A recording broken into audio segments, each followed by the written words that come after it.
So I'm hearing jack of all trades and master of none.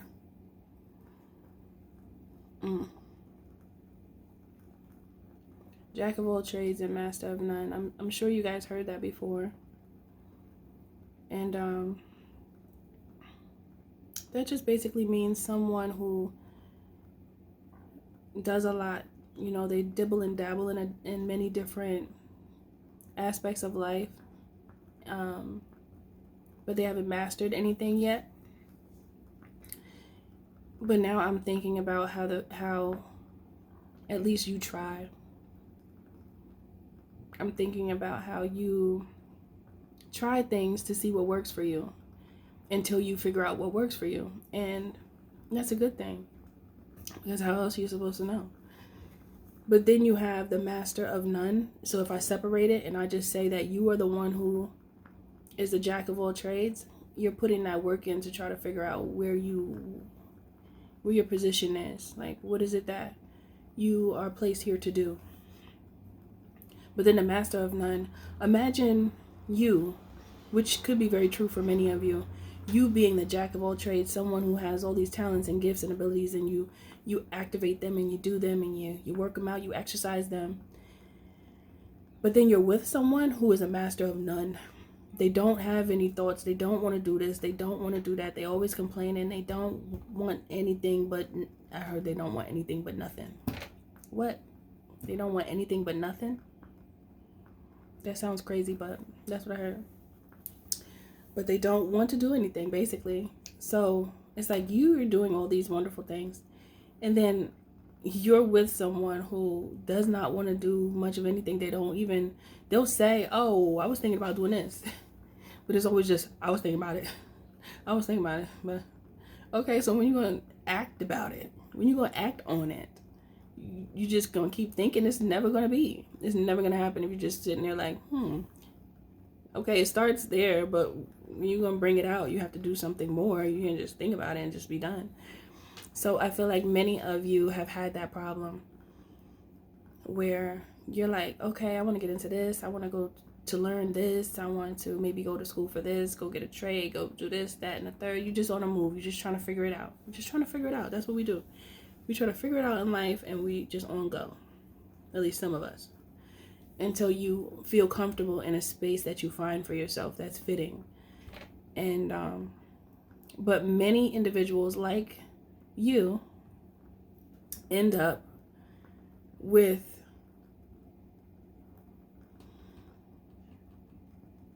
the person that we see has potential. But the worst part is when someone that you see has potential and they don't act on the potential. It's beautiful when you have someone who has potential and they actually act on it. And you're like, oh, you're doing some things. Okay, all right. I see you. But if there's no action, then nothing is about to go down. Maybe the relationship is going to go down in flames, but that's about it. But I'm talking about going down in a good way. Like, right? And I just feel like many of you put all this effort in at work, at home, in the relationship, as a parent if you are one, you know, but then you end up with someone who doesn't have that same drive as you. This is what we can't do anymore, guys and gals. We can't put ourselves in predicaments where we're with people who don't have the same drive and the same destiny, the same journey. Like, where are you going with them? It might sound harsh, but they have things to do that you have no parts of because you did those things already. And someone like that is going to pull you way back, way back, way back, and then slingshot you somewhere you were never supposed to be in the first place. And Spirit does not want that for you, or does not want you for that. I almost said does not want you for that. I feel like Spirit wants to use you in the most beautiful way to where you'll benefit as well, of course, because that's just how Spirit works. Spirit is full of love, and they just try to guide you and help you and speak to you if you could hear. But the only way you're going to hear is if you get the aggravation off your shoulder. because you got to brush it off. So that's the people that's like dead weight in your life, just holding you back from where it is that you're actually supposed to be.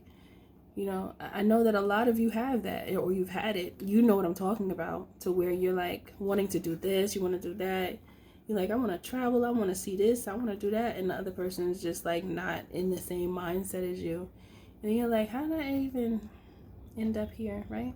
So I'm picking up this energy. It's like Spirit is saying that you've done that for long enough. You don't need to do that anymore.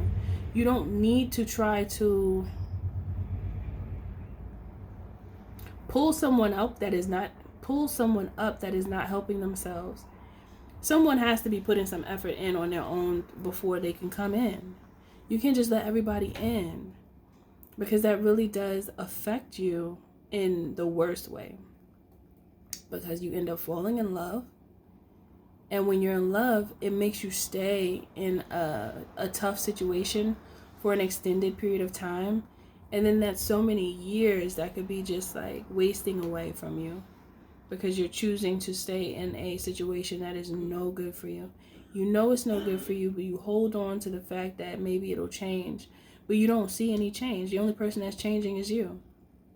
So when you have these moments in time where you find yourself with someone that you know is not moving, no matter how much you speak, they're just still not moving. Well, maybe they'll move if you leave. Maybe they'll do better if you go. So try that. If you love them so much, then let them go. And then if you come back together, then that person is truly yours. And you only need to do that if it's needed. It's a sacrifice. Back to the previous video. That's a sacrifice of love. When you know somebody's not doing right and you try to give them space to let them figure it out on their own, and they tell you, I'm going to do this, I'm going to do that, and then you see that they don't do it, then there's no point in going back to that, because you're going to walk back into, I heard, the valley of the shadow of death. You're going to walk right back into that. That type of stress can really off you. And I know that's rough. I know it's a lot, but it's true. That stress can really take a toll on your life. And it could change you. Your whole energy will shift. You'll forget who you are. Don't even remember anymore. Lose your whole entire personality. You lose yourself when you get into those types of relationships, because they're draining, and they drain you of your life force. You won't have any life inside of you left. It's like you're going to be a walking zombie. So don't be a walking zombie. Okay? Don't. Because you have control over that. So you have to speak that truth over your life and leave from a space even if it hurts. Leave from a space even if you know it's going to be hard for you to get back right, but still knowing that you will be okay. Like, I'm going to be fine. I'm going to be fine, yes. Yeah, it doesn't feel good. No, I don't like it. But I have to go, because I love myself.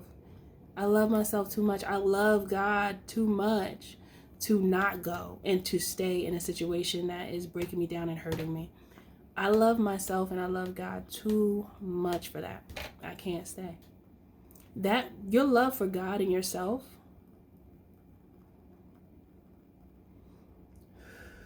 should always direct you to move from a situation that you know is not healthy.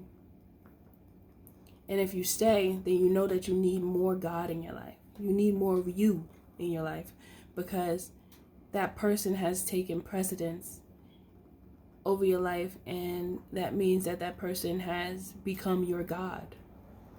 You end up idolizing that person when the two of you are supposed to be connecting through the means of God together. Because if God does not bring you together with a person, that's not your person. If the club bring you together with a person, that's most likely not your person. It could be, but most likely not. Most likely not. Sometimes people get lucky though. Sometimes, but not all the time. So be mindful of that.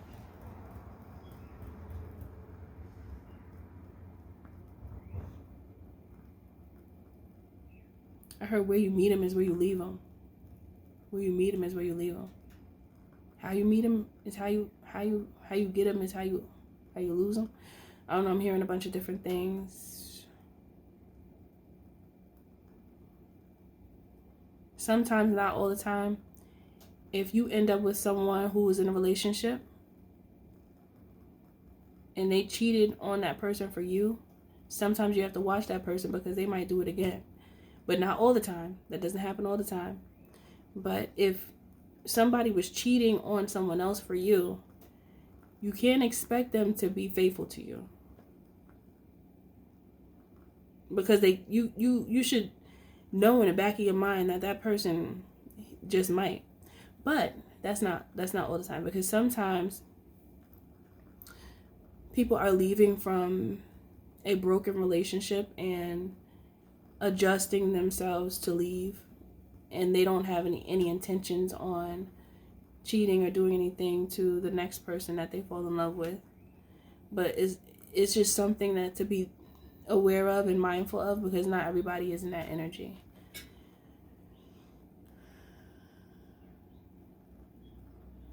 What else you want to say? You deserve more. You deserve more, especially if you give a lot. You know, when you know that you're such a good person and you know that you mean well and you know how you move, you should have that same energy. So don't stoop down just to accommodate a desire that can harm you. Like a desire to say, oh, I just want to be in a relationship. I just want a relationship. I just want to be in a relationship. I hear that a lot. I see it a lot. I just don't want to be alone. I understand that. I get it. It's better to be alone until you are aligned with someone that is for you. Because then you're going to be with someone, but you could still feel alone with somebody. And I think some people don't understand that. You could be in a whole relationship, a whole marriage, and feel like you're alone. And that is sad and horrible. But it's possible. So what's the point? Just to say that you're in a relationship? Just to say it and just to put on a facade for the people that don't even matter or do anything for you in your life? No, because that's not real. That's fake. And that's not true happiness. That is horrible. So it's like,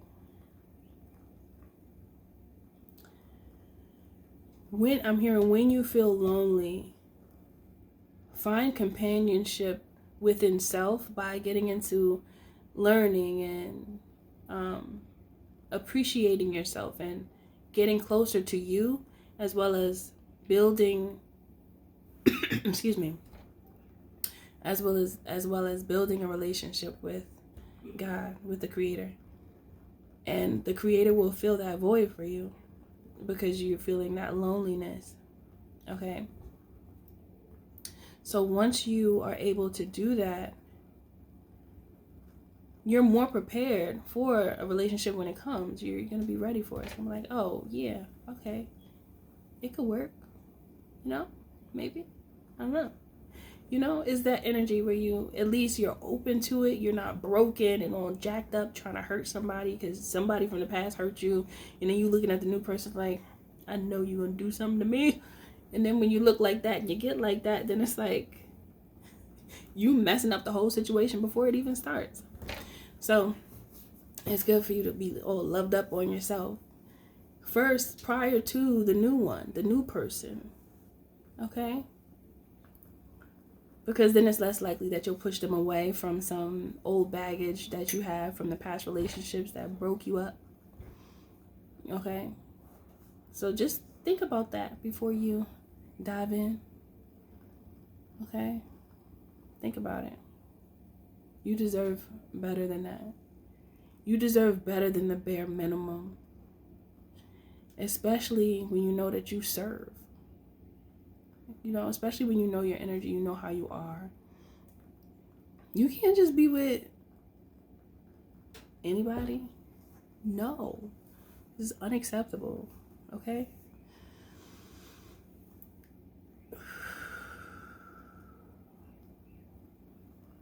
That's what that feel like.